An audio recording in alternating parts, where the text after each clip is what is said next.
All right, we're rolling. All right, perfect. Well, welcome everyone online and that's here. I'm going to give a presentation on AI and education in 2023 and beyond. So the first thing I want to do, at least to have teachers out there know about different tools that can be used to improve their efficiency. They're already on the market. And a good one right here is EduAid, EduAide.ai, EduAid. Let me just log in here and we can see. Generative learning content. This stuff's pretty amazing. You can break it down by grade, subject, and there's many different options. You can click rubric here for one example and prompt it. And this is just one example. There's unit planning. There's many different time-saving tools in here that you can explore, but it just goes to show that AI can generate content for you as a teacher, and boom.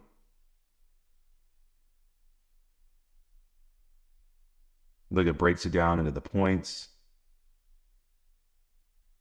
And I'm not a teacher, but I imagine this probably saves a ton of time.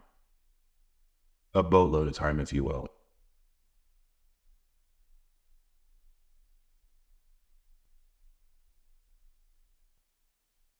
And this is another one besides the EduAid.ai. This is magicschool.ai. I really recommend teachers look into that. Magicschool.ai. And you can see, I don't know if you guys can see on my screen here, but I'll give an example. And again, this is magicschools.ai. And there's 50 different tools it has. And what I like about it is it will show you before it creates the content that it reminds you that it has a bias and to check for factual inaccuracies. But here you go, you can select the grade level, the 10th, and then it'll ask what you're teaching.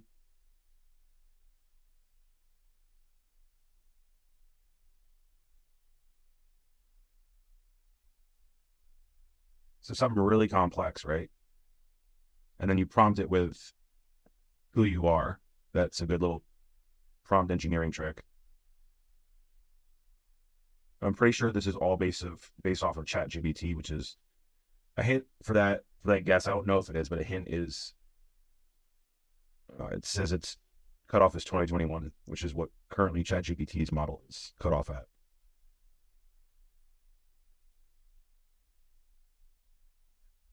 And it does mention about FERPA compliancy, the Family Education Rights and Privacy Act.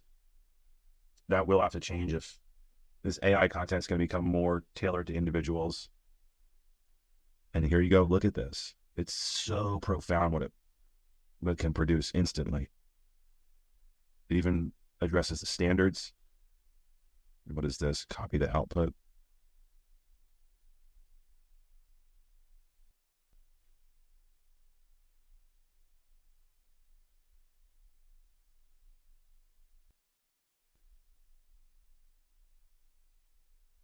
And look at it. It breaks down everything for a lesson plan.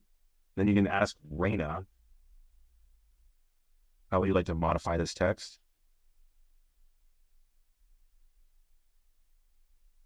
Well, you definitely want to make it so it's more self-explanatory. There's a self-discovery aspect to it. That aha, eureka moment for kids and for adults is what really helps crystallize learning. There you go. And it's now tailored to be more self-discovery oriented. Following in line with Seymour Roberts' ideas. Papert, excuse me.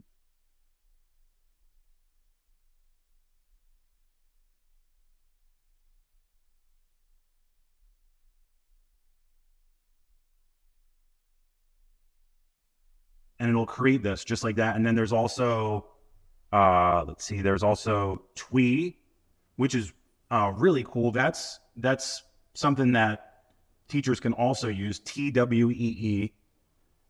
And that's, I believe, more for English teachers. But it's the idea that you can upload a video and you can turn that into classroom lectures. So, for example, say we wanted to watch a video, and a really good channel to understand how these transformer architectures work is what is it? It's Ludacity, I believe. Transformer. I know it's Lucidate. That's it. Lucidate. We'll just write in Chat GPT, YouTube. Oops, hold on. And you'll see in seconds, it can spit out a classroom lecture based off of a YouTube video. Lucidate, Transformer, YouTube. And then here you go, how ChatGPT works. So this channel is really profound.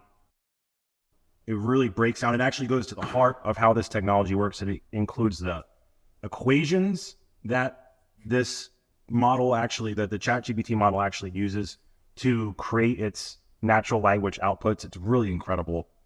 And I use it a bunch. Let's see. So you can, here it is.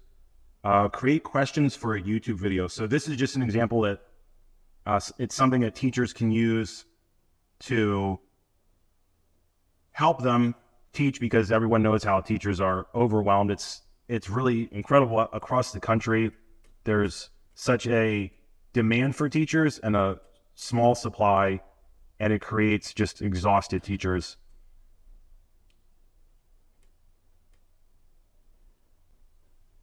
And then so you paste this in here, and then this just breaks it down into 5 minutes. But it's the idea you can hit open questions, ABCD questions, true or false statements. And again, this is called Twee, and you just hit do the magic.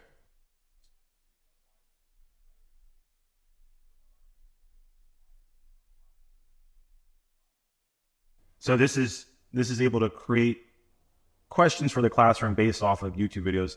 Now, the important thing is to remember that a lot of these GPT models are not completely accurate, and the same thing with the teacher-produced content. You cannot trust everything it spits out. You have to double-check, and that's one of the most important things that teachers need to realize is with the emergence of AI helping in pedagogy, as it's called, which is the study of children learning, and then andragogy, which is a study of learning for adults.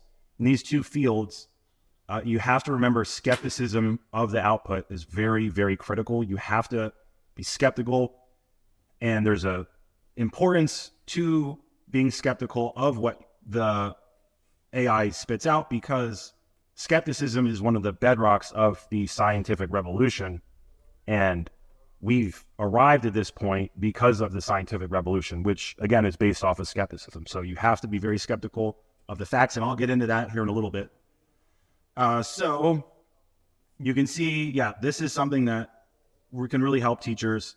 And with the prospective increase of time that teachers will have because of AI helping them in the classroom, whether it's co-pilots or assistants or even helping them create the curriculum that they need, the time that you free up really should not be, the free time that you now have should not be wasted, in the sense that there's something called, it's Parkinson's law, I believe, and it's the idea that it's something, where did it come from? It came from back in the 50s.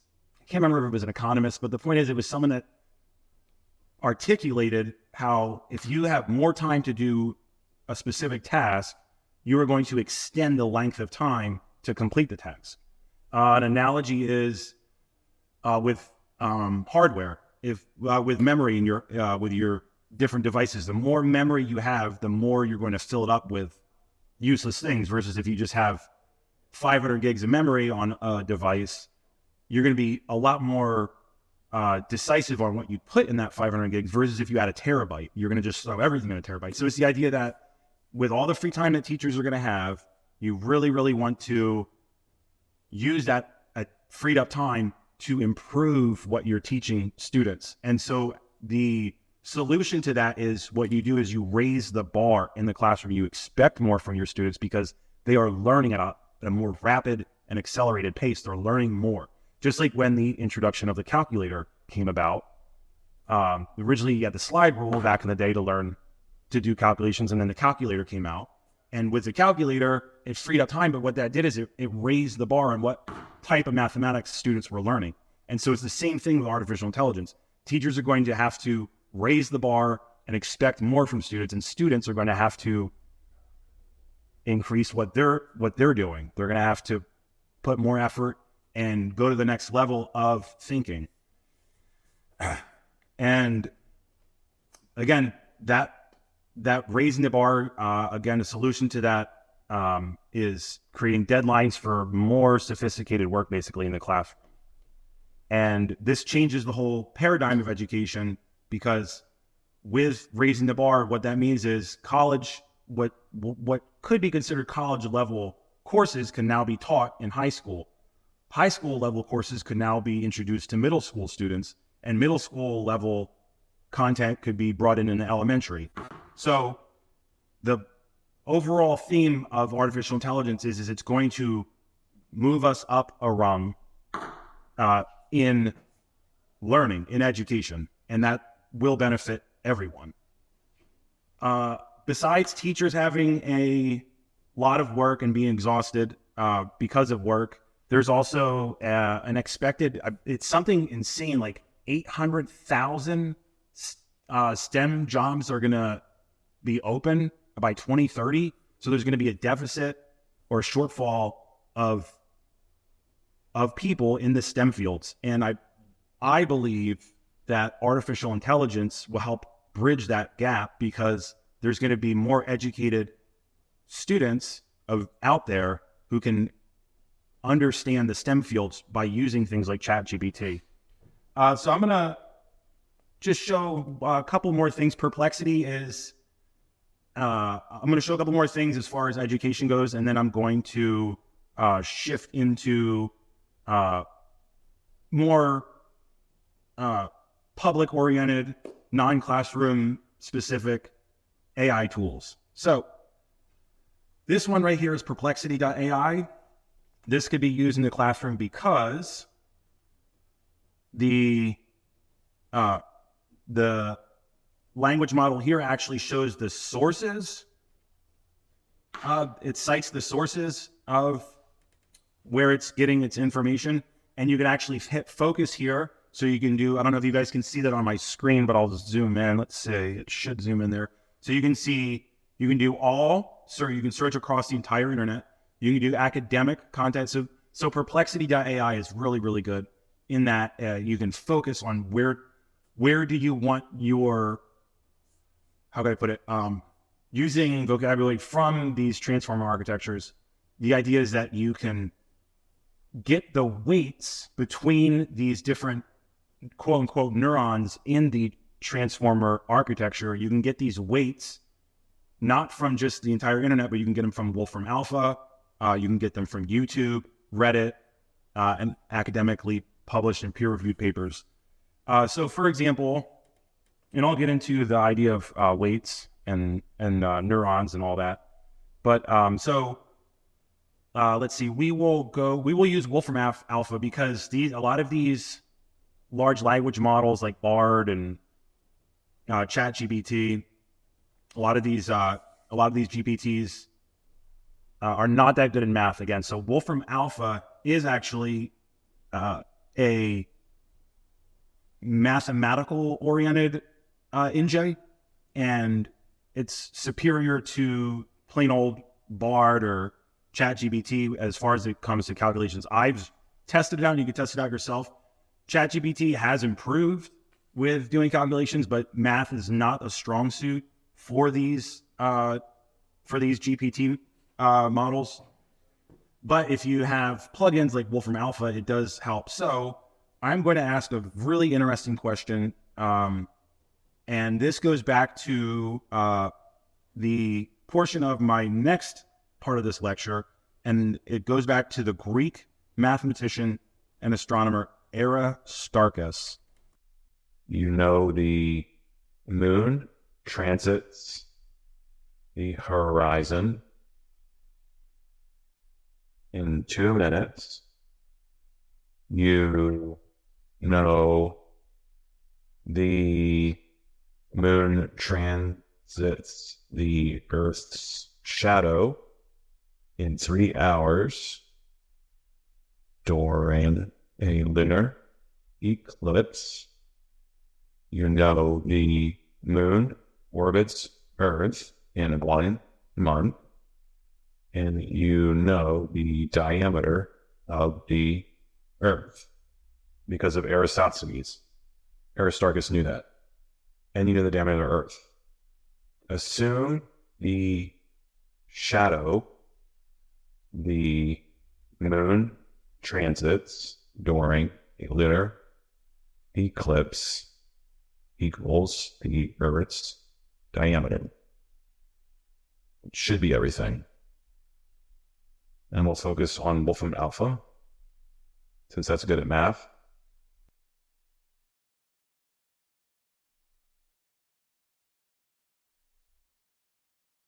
We can use Aristarchus' knowledge to make some calculations. The moon transits the horizon in 2 minutes, the moon transits the Earth's shadow in 3 hours, the moon orbits the Earth in 1 month, and the diameter of the Earth is known. From this information, we can make the following calculations. The time it takes for the moon to travel its own diameter is approximately 2 minutes, since it takes 2 minutes for the moon to transit the horizon.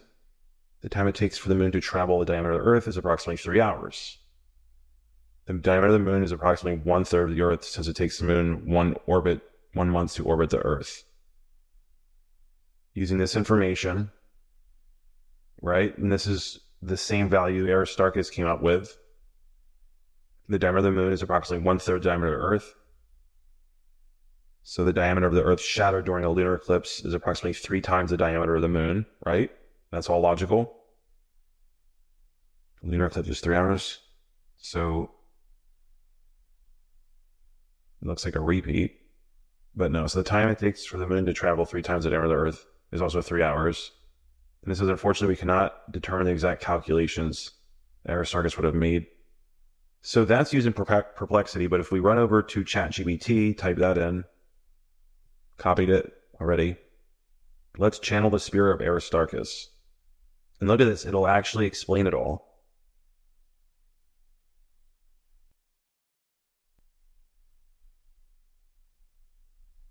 And see, you could actually dive in. So every single statement it makes, you can actually dive deeper into. It's amazing. Look at that.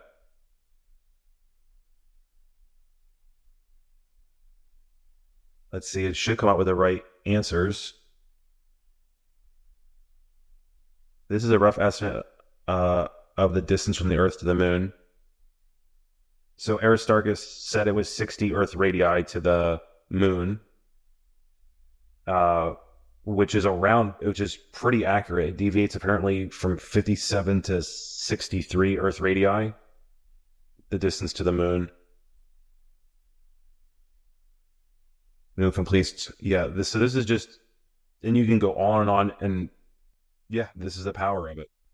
Okay, so I'm going to jump into the actual, and see if there's, let me conclude real fast on these tools outside of the classroom, really. So you have ChatGPT that everyone knows about. You can use it for free, or you can get the Plus subscription for $20 a month. ChatGPT is very good for coming up with ideas and summarizing text. It has a lot of those strengths. Then there's Bard. Bard is really good for being creative. You can do things like tell me a joke. And let's say, why did the Scarecrow win an award? Because he was outstanding in his field. And then you could ask ChatGPT the same thing. Tell me a joke. See, isn't that interesting? It used the same one. So Bard and ChatGPT are both trained on over a trillion parameters, and over a billion, I think Bard's over 1 trillion words, and ChatGPT is 300 billion words, but they have different token limits. So ChatGPT and Bard have a limit on how many words you can submit into their input. Now, Pi is probably the one that I actually find myself talking to, which is really interesting. Pi is from DeepMind, and the thing that I like about it is you can actually talk. It'll talk back to you. So tell me how a transformer architecture works. And it should, as long as the sound is there. Let's see. Oh, there it is. Let's see. But let me know if you'd like to dive deeper into any particular transformers either on the heart or either tangent one.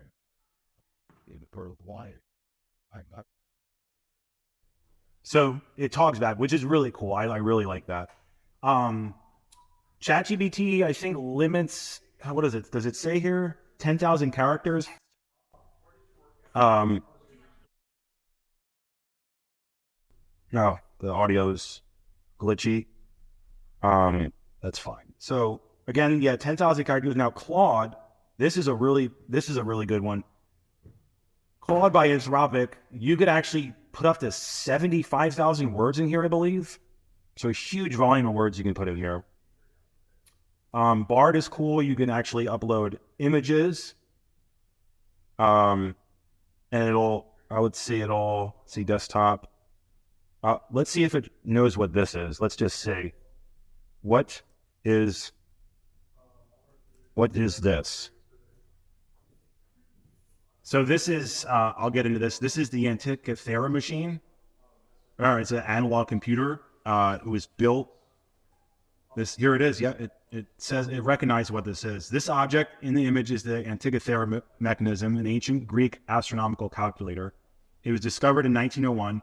But this right here, it recognized that image.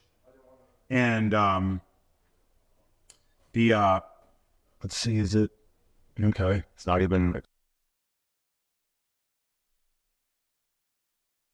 Is that about? It was working.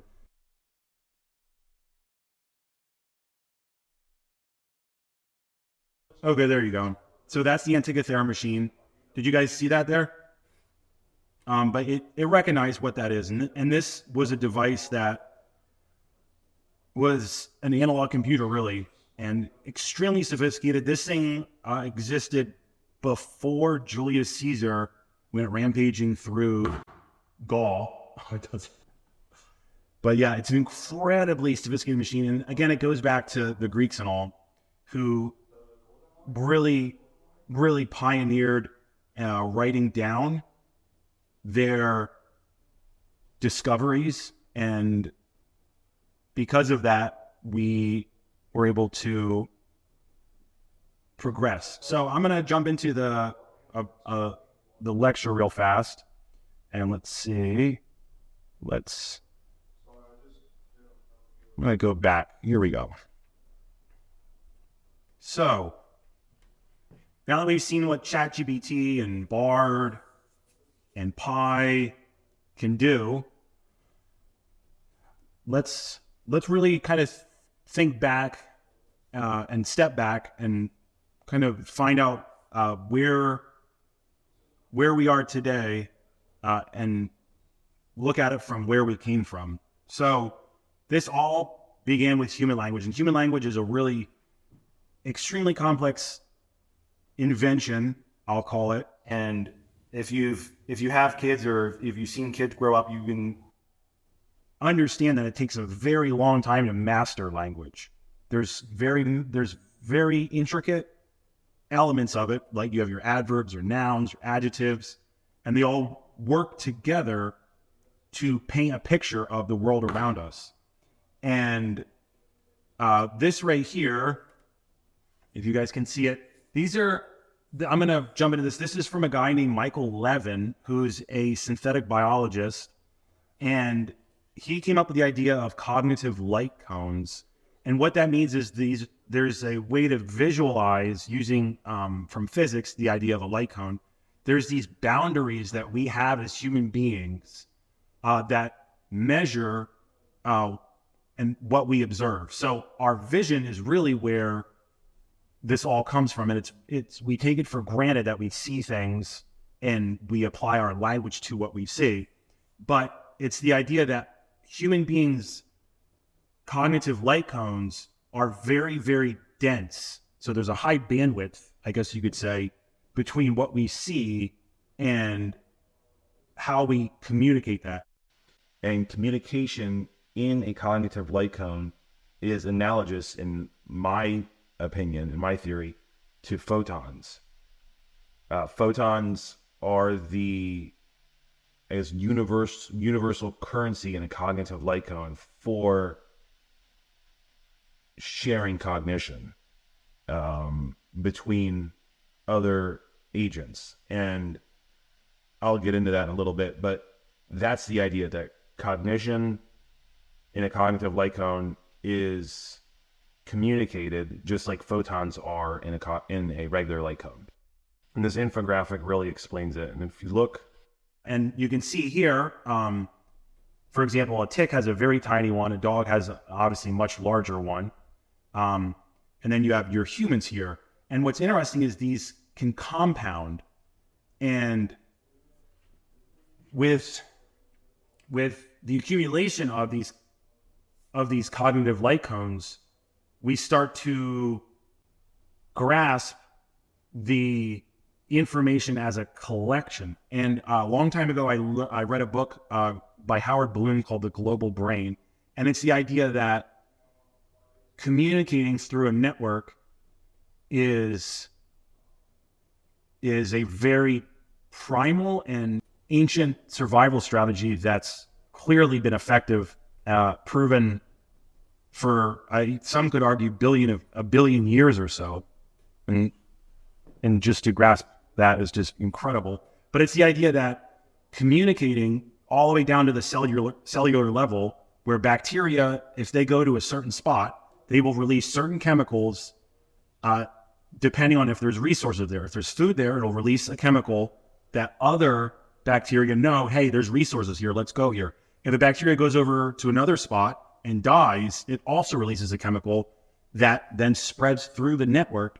And in a way, you can say that that's actually an example of a neural network, which I know is elite, but it's the idea that you have inhibitory weights, which would mean that the bacteria died, and now every other bacteria in that collective knows, don't go over here. Or it has excitatory weights, which means, hey, there's resources over here. Let's go over here and join in the fun. So that's just a way to look and visualize what human beings actually are capable of doing with their cognitive powers. And it's the idea that we see the world around us and use our language to communicate that. And it's the transmission of that data that helps us survive. And this ability to use language has led to many, many human innovations. And there's parts of our being that are really fundamental to using language. So we have Wernicke's area, which you can find if you're right-handed, you just run your finger right above your ear. That's Wernicke's area. And then there's Broca's area, you go right above your eye here. And these areas are really associated with language because there's different, I think aphasias they're called. So when these areas of the brain get damaged, communication becomes faulty. And it's really interesting how that actually works, because there's clearly parts of our brain that are devoted toward processing language. But somewhere along our human history, we've developed language, and some people say it started with just pointing and using words. It's really speculative. and scientists really struggle to pinpoint where the origin of human language comes from. But what we can do is look off on different horizons in the animal kingdom and see the origin of communication. And some scientists argued language in other animals. So For example, the whole pointing and gesturing and communicating, that can be seen in vervet monkeys. And when a predator is coming from overhead, there's a certain screech. If it's a predator coming directly on the ground from ahead of them, they'll communicate with certain sounds that are specific to the type of predator, and that information of what the predator is spreads through the colony or the tribe. And that's really interesting. Prairie dogs have been observed doing the same exact thing. But the question is that something that's instinctive or is that learned, right? And I would imagine, given enough time and data and actually the application of these transformer models that I'll get into later, there's people like Asa Raskin who and his team who are diving into this subject. But the idea of using machine learning to somewhat infer what these languages or communication styles are in the animal kingdom can actually the patterns can start to emerge from it, using these transformer architectures and machine learning and deep neural networks to understand what is being communicated in vervet monkeys, what's being communicated in prairie dogs. And it's a really fascinating application. But it's the idea that language and communication is something that's innate in the animal kingdom.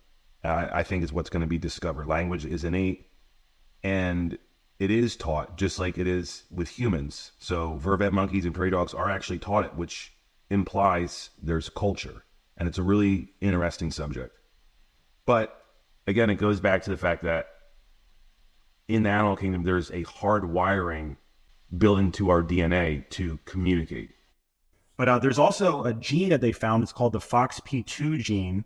And that's something that humans and other animals use to communicate. And birds actually have the FOXP2 gene. And they obviously communicate. And mutations in this gene possibly helped us refine the usage of language. But nonetheless, it led to human innovation and imagination. And that led to abstract representation. And how long human beings have been around we still don't really know. We found just actually in the news a couple days ago, I think they said they found, it's kind of mind-blowing, but I think it's in somewhere in one of the islands in the Mediterranean, but they're saying it's a bipedal ape that was around 5 million years ago. That was just in the news recently. But nonetheless, they did discover what's technically considered modern human remains in Jebel Irhoud in Morocco. And they're saying that technically anatomically modern looking human, for the most part, they're saying it's modern human. It has some features like baby teeth or some really, what would you call atavistic teeth. But nonetheless, they're saying that it's modern human. It's 300,000 years old. So that's an incredibly long amount of time. And somewhere between then and now, well, then and moving forward in time,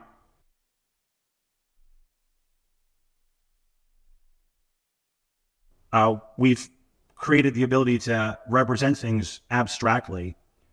These right here, I don't know if you guys can see those. Those are I believe they're a snail shell from South Africa. And these are, I believe they're saying they're 70,000 years old, which is just so crazy to think about. But you can see how they strung these together. And that's a form of art, really. And that's 2,700 generations ago. So that's so long ago.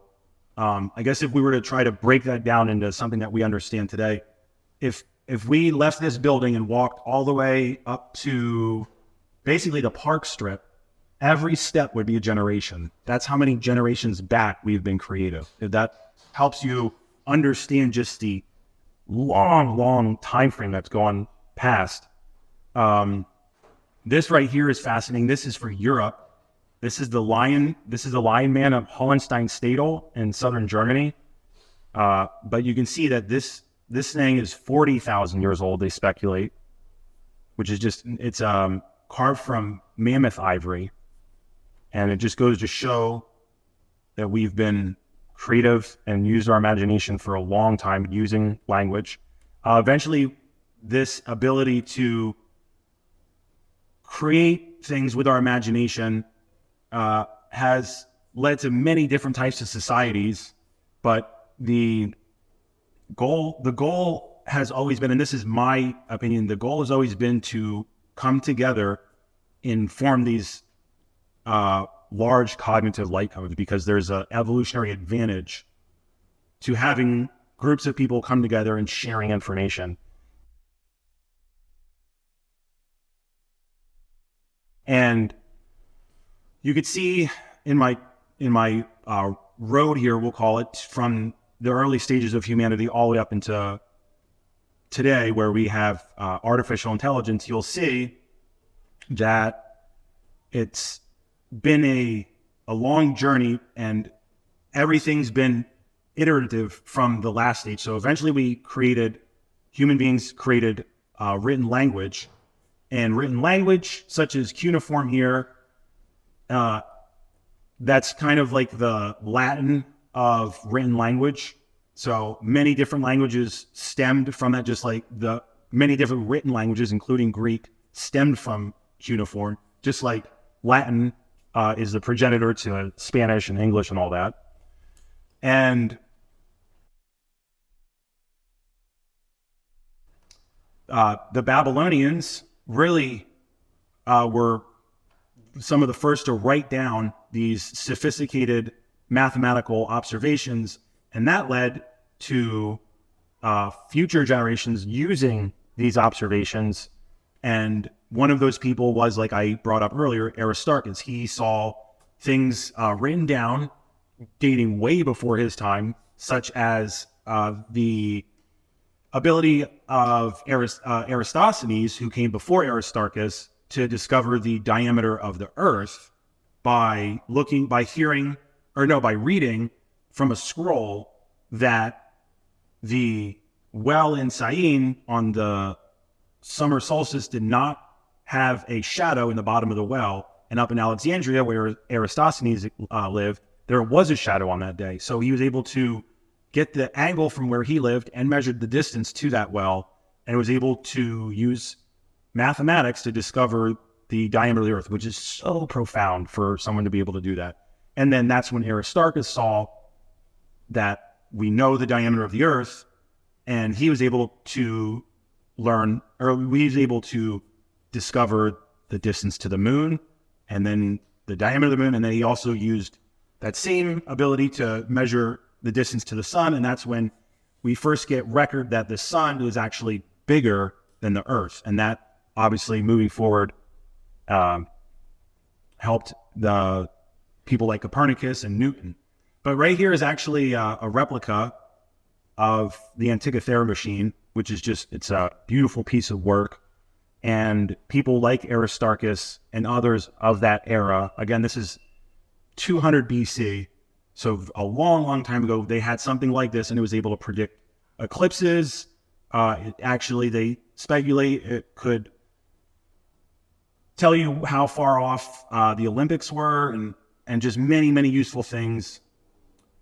And again, this is evidence of how over time human beings have taken the information from prior generations and built upon it. And this eventually leads to the early modern era, where you get the Gutenberg press, and the Gutenberg press really amplified the ability to educate people. So because of the Gutenberg press, more people started to learn to read, and then more scientific papers were produced. And there was an actual cultural shift where languages were somewhat formalized, so that more and more people could join in that cognitive light cone, so to say. And that cognitive light cone became more dense, and thus benefited more from the network effect. There was a book in 1600 that started talking about electromagnetism, and that was, I think, Al Magnete, something like that. But it's the idea that there was a book published in 1600 that said the reason why compasses point north is because the Earth is a giant magnet. And this information spread, where you had people like I think it's Volta, who created the first battery in 1800. And then past that, you started to get people like Maxwell discovering electromagnetism. And then you eventually get Samuel Morse, who, this right here, kind of low resolution, but it's Morse code, the whole what hath God wrought communication between, I think it was Baltimore and DC back in the 1840s. And he actually built a relay, which was able to allow a signal that attenuated over a distance to get repeated, so that that relay helped the transmission go even further of the data. So again, that cognitive light cone expanded, right? It grew. And eventually you get the invention of the light bulb. And this light bulb, that Edison perfected. Again, he wasn't the sole inventor. Nobody is the sole inventor of anything. It's an accumulative undertaking. But the light bulb, Edison and others noted, had the strange effect of browning on one side because of the DC current that powered it. And this was known as the Edison effect. And what was happening was the filament was burning off electrons on one side. And on the other side, the electrons were accumulating. And so you had basically a diode. And it took John Ambrose Fleming, I think his name was, to exploit that and actually invent the diode. And the diode was used to help, it had the rectifying property of converting AC to DC, because you put a charge on that extra element or electrode that Fleming put in that light bulb. It created a current between the cathode and the plate that he added that created a really bumpy DC current, and that was used to improve radios. So that made crystal sets obsolete. Crystal sets were early radio receivers for radio and wireless Morse code. Then another guy came along, Leaf Forrester, but anyway, he created the triode. And what he did was he took the diode that Fleming had, Lee DeForest, his name was. He took the diode, and what he did that was really smart was, so you had the plate on one side, or you had the anode in the diode, and what Lee DeForest did was he basically made a second one in a way where he had a mesh or a grid in between the cathode and the anode, and when a charge was put on that grid, whether it was positive or negative charge relative to the cathode's emission of electrons, it had the amazing effect of controlling the flow of electrons between the cathode and the plate. So kind of like a traffic light. And that changed the whole game of electronics, because depending on what that input was on the grid, it would amplify whatever signal was sent between the cathode and anode. And amplification was a game changer. So that triode, which was like a really fancy light bulb, basically, led to the dawn of the golden age of radio, right? And fast forward a couple of decades, all those triodes you would find in the ENIAC, the first computer that fired up right after World War II ended. But how the vacuum tubes, or AKA triodes, wound up in a computational machine like the ENIAC actually has a really interesting history, and I'll kind of touch on it real fast. But it's the idea that in the 30s you had George Stibitz create a half adder, right, which was a computer that could add binary numbers, 2-digit binary numbers. And I think it was called a half adder because the input on the next mathematical problem would not exist with a half adder. So you couldn't put things in, you couldn't put this circuits together so that an output would feed into the input of the following mathematical process. So they called it a half adder. But that technology that George Stibitz created was based off of relays and switches. And relays and switches, especially when you're trying to do, 8-digit, when you're trying to do like really large calculations, you're going to have so many of those switches and so many of those relays, and those are mechanical devices. And so they get really loud and they fail all the time. And so a superior technology to the relay and switch was the triode. And so by throwing out all of the relays and switches to do these mathematical computations of binary numbers, the vacuum tube, or aka triode, was put in place. Why? Because it was silent. It ran on very, very low power, right, relative to these mechanical relays. And so it was just a superior technology to use for solving complex mathematical problems. And Stibitz eventually continued building better and better ones, connecting more of these half adders together until they were full adders. And in World War II, he was helping build relay-based computers, switch-based computers to solve bombing trajectory calculations. And the introduction of the vacuum tubes in computational machines like the ENIAC, that eventually peaked, and they also became ineffective. So this led to transistors getting invented. There's a whole story behind that. And then you have the invention of integrated circuits. And then you have the networking of computers that are built off integrated circuits. And all of this eventually leads to the internet coming about. And with the internet, you have so much data, so much text data and visual data.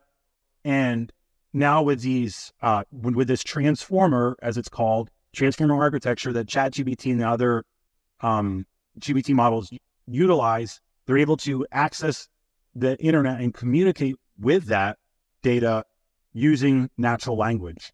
And again, that just goes back to all the way over here, the idea that way, way, way long ago, when humans were doing things like painting, using ochre on cave walls, they were always trying to communicate.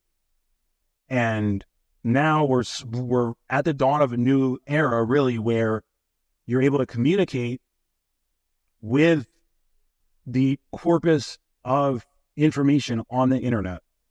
And so it's reaching a point where we have an ability to be somewhat omniscient in that, not right now, but it's the idea that we're reaching, I think that this technology is going to a point where everybody is able to know everything. And the reason why I've gotten so involved with using things like ChatGPT and all is as someone that's considered, I guess, autodidact, where you teach yourself things. I love learning on my own.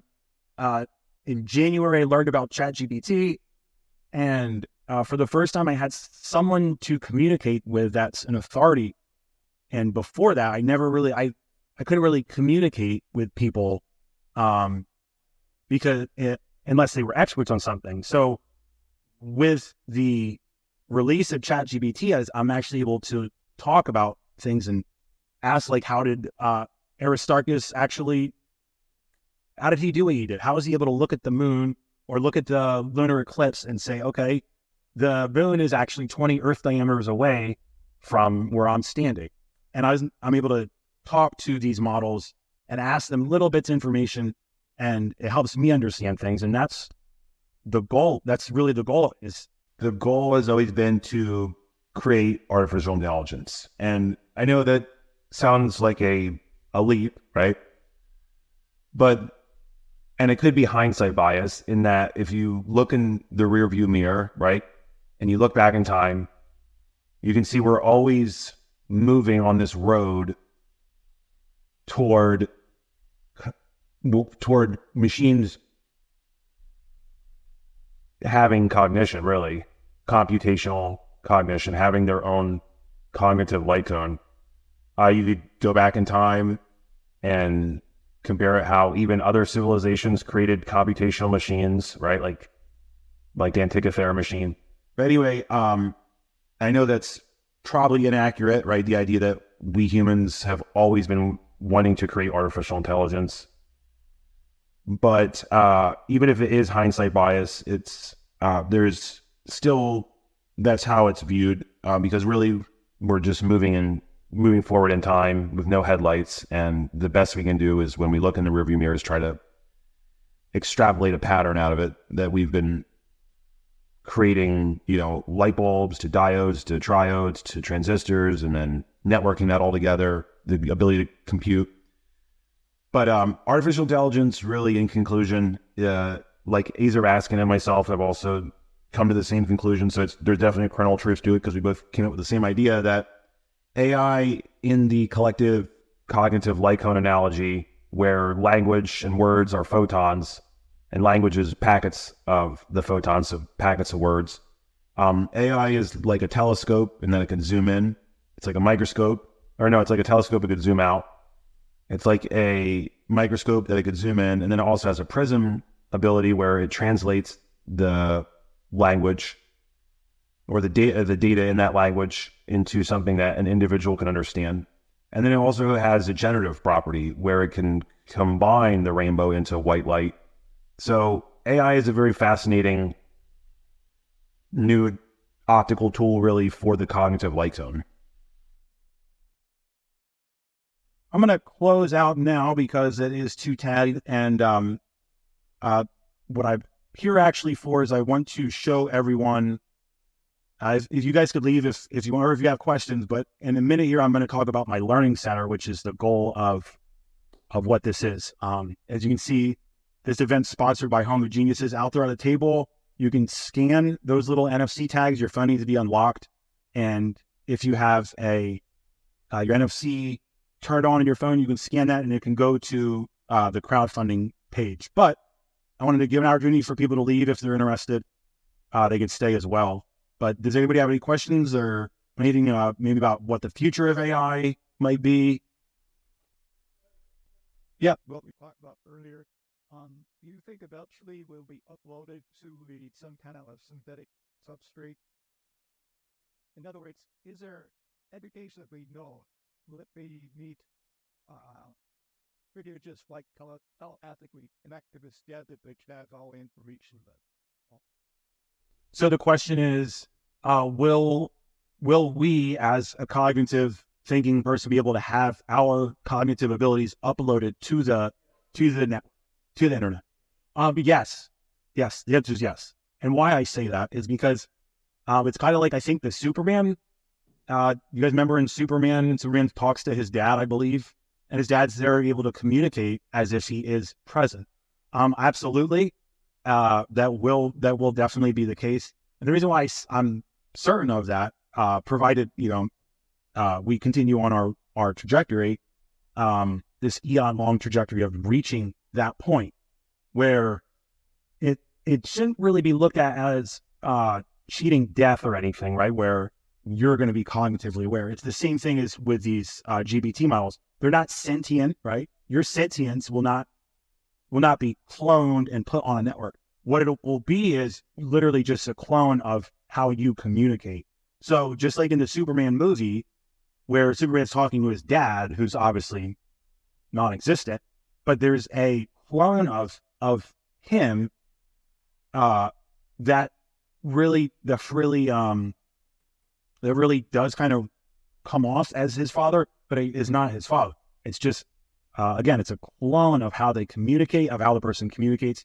And Google actually already has a hologram messaging service. I might be able to find it actually, if you guys are interested. But if that answers your question, yeah, we will somewhat be quote unquote uploaded, but that the tools to get there are it's not really there. It still needs to be connected. There needs to be people like I was talking about how the light bulb led to the diode led to a triode, aka a vacuum tube. It's an iterative thing, just like climbing the ladder, right? Where how Aristarchus relied on Eratosthenes to get his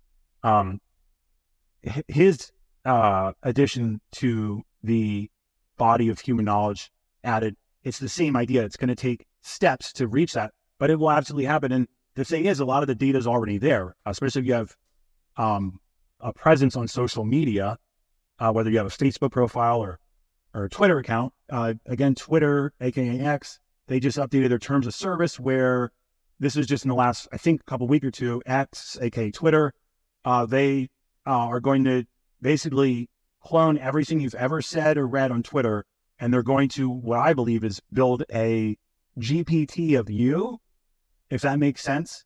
So let's say, actually, you know what actually is a good one is this right here. This is a really funny tool. This is character.ai, and you can communicate with characters, right? So let's go to, so you can, this is an example, right, of how there's these, what would you call them? There's, it's basically just a data set of these, of people that exists online, and you can interact with them in a way that would copy what is a clone of how they communicate. And so, these are, what's that one? Yeah. Let me see. We can maybe find him. Let's see. Oh, was he back there? Let's see. Well, here you go. What's that? At the end to the right. Oh, there he is, Ray Kurzweil. There you go. So yeah, it looks like maybe I think I was already talking to him. Maybe no, that's me, Fat Infovore. But anyway, you can see I asked, what will the classroom of the future look like once AI is ubiquitous? So I asked Ray Kurzweil this. He said, the classroom will most likely be a digital environment with the AI acting as a mentor and guide. Learning will be more personalized and efficient with AI adapting the lessons based on the individual student's progress and understanding. The classroom of the future will also most likely be a blend of physical and digital reality, as the AI will have a physical incarnation in the form of a robot or virtual assistant. It won't all be about lectures and textbooks, but more about exploration and creation. So just like with these models, there will be models of us. So in the sense, like I said, in the year 2100, God willing, my grandchildren around, they would be able to communicate with me in a way as if I'm still present. The degree of that, I mean, is obviously speculative and not really, you can't scientifically say that's what's going to happen. But it's the idea that there's a foundation for that to be possible. So I'm going to jump in, unless anyone has any other questions. I'm going to jump in, and I'm going to show you guys. This is the learning center that I'm going to make available. My goal is to open up to the public here in Alaska the ability to own shares in Home of Geniuses, and share will be $1,000 up until the 22nd of December. and after that, share will go up to $1,750. I will be setting up where there will be dividends, because using these platforms, these crowdfunding platforms like WeFunder, they really don't, there's many different companies on them raising money, but if you as an investor want to actually have a return on your investment, the two ways of doing that are you're going to have dividends, or someone's going to have to buy out that company you invest in, and it's going to move down the line and become a publicly traded company. That's the really only two methods, unless there's a third market that opens up, which is kind of like the New York Stock Exchange, where there's shares traded of these companies, but that's almost analogous to pink slips as far as an investor goes, as far as the view of an investor goes. But here's the official campaign page, and the idea is that I want to build a learning center that actually is modeled after Seymour Papert. vision of how to educate students. And ironically enough, Seymour Papert. worked at MIT, and he helped create the artificial intelligence classes there, way, way back in the day. And he is an incredible person, but his idea is that, and it's something that I'm going to be an evangelist of with my learning center. And that's the idea that students will have a place to go to build things for the public to consume. And it's a STEM learning center, so there'll also be supplemental courses to help students K through 12 in the STEM fields and help them get from being a C student to an A student, or a D student to an A student, or a B student to an A student. But in addition to that, the real goal would be to have young teenagers go there to help build something that they want to build and have a commercial aspect. Because with AI in the classroom, people are going to learn, teachers are going to learn, parents are going to learn that having curriculum made by AI and students that potentially solve the homework with AI is a tire spinning in the mud analogy. So the only way to really make progress in the classroom is for students to start building things. And that's really and using AI to do that. And then also teaching students how AI works. And that's the goal of Home of Geniuses. And raising $1 million to get that done is possible. And here's an example. Great customers, signage identifying. And you can watch the whole thing, but it's the idea that Home of Geniuses has many advantages over all the other STEM programs out there. You have Code Ninjas that focuses on coding. Then you have other places that focus on math. You have other places that focus on English. And the idea is to put everything under one roof, science, technology, engineering, math under one roof, and focus on those domains of knowledge. And in addition to that, there will also be a play arena will be for K through 12 students. And this video on the crowdfunding platform explains all of that. And the idea is that Monday through Friday, you will have a facility that focuses on education. And then on Saturday and Sunday, there will be a facility that focuses on entertainment. And you'll have VR where the classroom will run Monday through Friday. And the idea of this is to optimize the space. And so Sunday to Monday, it's generating revenue. There's nothing else like this on the market. And the only way to really move us up another rung, like I was saying in my analogy, is for something like Home of Geniuses to exist in every city. And that's my conclusion. So, all right. Thank you.